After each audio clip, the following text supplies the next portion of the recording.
Portal কেন্দ্র সরকার launch করেছিল, 6 মাস deadline পার হয়ে যাওয়ার পরে আবারও 3 মাস বাড়ানো হলো। এই বিষয়ে আপনি কি বলবেন? দেখুন, মুসলিম সমাজ ভয়াবহ বিপদের মধ্যে আছে। আজকে আন্তর্জাতিক সংখ্যালঘু দিবস। জাস্টিস ইমতিয়াজ আলী শাহ ডেকেছিলেন, আজকে শেক্সপিয়ার সরণিতে একটা মিটিং ছিল। সেখানে আমাদেরই বন্ধু, স্থানীয় প্রখ্যাত লোক মাসুম আক্তার, পদ্মশ্রী এবং অর্জুন পুরস্কারপ্রাপ্ত আমার যতদূর মনে হয়, তিনি অত্যন্ত সুন্দর করে ব্যাখ্যা করছিলেন যে মুসলিমদের সমস্যা নিয়ে। তিনি তারপরে উমিদ পোর্টাল প্রসঙ্গে বলতে গিয়ে বললেন যে তিনি সেন্ট্রালে ফোন করেছিলেন মন্ত্রীদের এবং উমিদ পোর্টালের 3 মাস টাইম বাড়িয়ে দিয়েছে। সেটা মমতা বন্দ্যোপাধ্যায়ের টিএমসির লোকেরাও বলছে তারা বাড়িয়েছে, কংগ্রেস বলছে তারাও বাড়িয়েছে, সবাই বলছে বাড়িয়ে দিয়েছে 3 মাস। কারণ উমিদ পোর্টালের লাস্ট ডেট ছিল, মানে শুরু ছিল 6 নভেম্বর, আর সেটা বাতিল হওয়ার সেটা লাস্ট ডেট ছিল 5ই ডিসেম্বর। এখন ঘটনা হচ্ছে যে 5ই ডিসেম্বরের মধ্যে তো হয়নি, খুব কম হয়েছে, 19% মতো হয়েছে, 19,000 মতো। অ্যাকচুয়াল 82,000-এর চেয়ে অনেক বেশি আছে। তো সেখানে আমি উমিদে আবেদন করতে হবে, প্রথম থেকে চিৎকার চেঁচামেচি করছি আপনাদের চ্যানেলের মাধ্যমে। এখন বেশিরভাগ মুসলমান ভাইরা জানেন যে 3 মাস বাড়িয়ে দিয়েছে, কিন্তু আবার মাসুম ভাইও তাই বললেন 3 মাস বাড়িয়ে দিয়েছে। এরকম 3 মাস বাড়িয়ে দিয়েছে, এগুলো গল্প, মিথ্যা কথা, জালিয়াতি। আমি বলছি না মাসুম ভাই জালিয়াতি করেছে, আমি বলছি যে উনি হয়তো সঠিকভাবে না জেনে বলছেন। সেটা হলো 3 মাস, বা কিরণ রিজিজু সেন্ট্রালের মিনিস্টার বললেন 3 মাস বাড়িয়ে দিলেন, না, মিথ্যা কথা, কিচ্ছু বাড়িনি। যেটা হয়েছে, সুপ্রিম কোর্টে মামলাটা হেরে গেছে। সুপ্রিম কোর্ট বলেছে এই 3 মাসের মধ্যে যদি ওয়াকফ ট্রাইব্যুনালে যায়, মানে কোর্টে যায়, কোর্টে গিয়ে আবেদন করে, তাহলে উমিদ পোর্টালের জন্য টাইম দিতে পারে। অর্থাৎ এই 3 মাসের মধ্যে অনেক দিন চলে গেল, আবার আবেদন করতে কিছুদিন লাগবে, আবার কোর্ট ডেট দেবে তাও কিছুদিন লাগবে। অর্থাৎ সিরে সংক্রান্তি। যদি 3 মাসের মধ্যে আবেদন 3 মাসের মধ্যে যদি ট্রাইব্যুনালে না যায়, তাহলে প্রতিটি মুতোয়ালি ভাই হোক, দাদা হোক, জ্যাঠা হোক, যেই হোক, তার 6 মাস করে জেল এবং 20,000 টাকা করে ফাইন। তাই আপনাদের চ্যানেলের মধ্যে দিয়ে আমি আবার বলছি, বারবার বলছি, যে এখনই আপনারা ওয়াকফ ট্রাইব্যুনালে যান, তা নাহলে ভয়ঙ্কর দিন এসে যাচ্ছে। 5ই মার্চের পর থেকে গ্রেপ্তার শুরু হয়ে যাবে। এবং এই পোর্টাল আজকে রাজ্যের প্রায় 90% ওয়াকফ প্রায় নিয়েছে বললেই হলো। সমস্ত রাজনৈতিক দলেরা যাদেরকে মনে করা হয়েছিল বন্ধু বাঁচাবে, তারা অনেকেই বেইমানি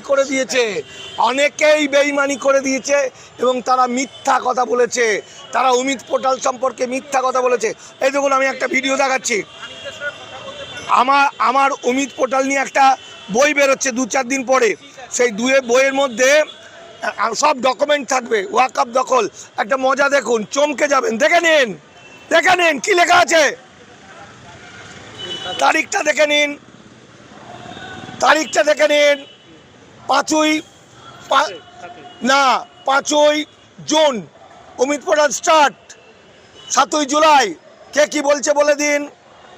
এই যে সরকারের যে দোষ দিচ্ছে, আসল গল্পটা দেখুন কি লেখা আছে, যে উমিদ পোর্টালে কেউ জমা দেবেন না, রেজিস্ট্রি করবেন না, মুসলিম পার্সোনাল ল বোর্ড। কে বলছে?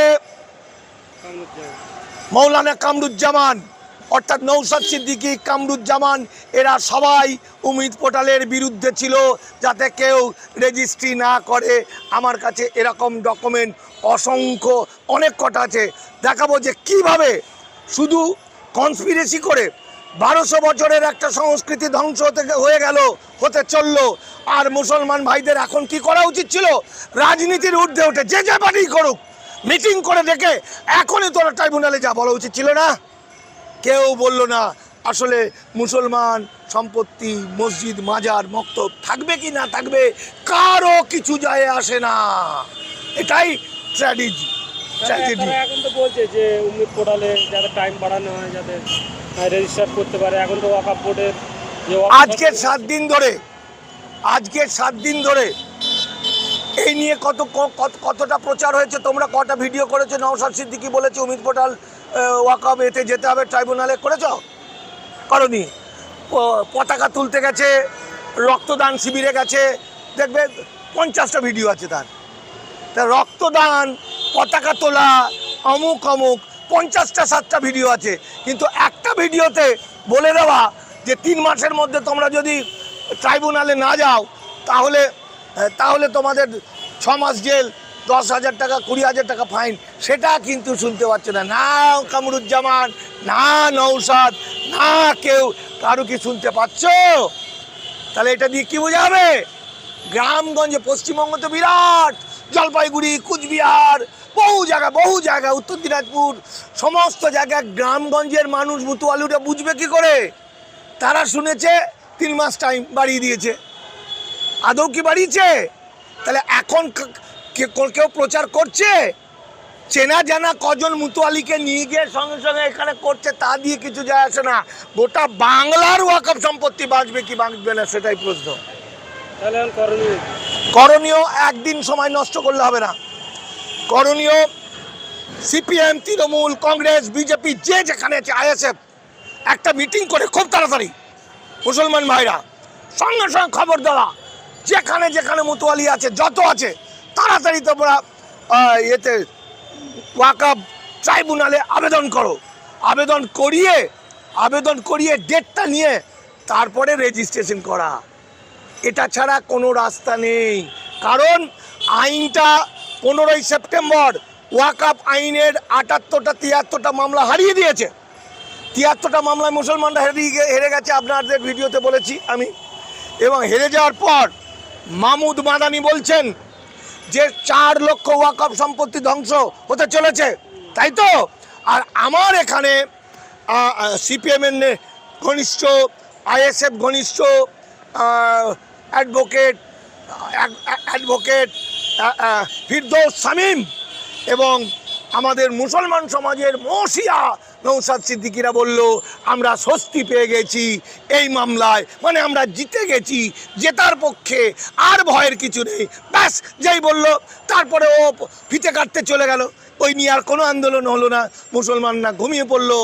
আসল দায়ীটাকে আপনাদের মুসলিমদের ভিতরে আরএসএস এর স্লিপার সেলের কারা আছে আপনারা খুঁজে বের করবেন। আমি সত্যি কথাটা বলতে পারি, এর বাইরে কিছু না।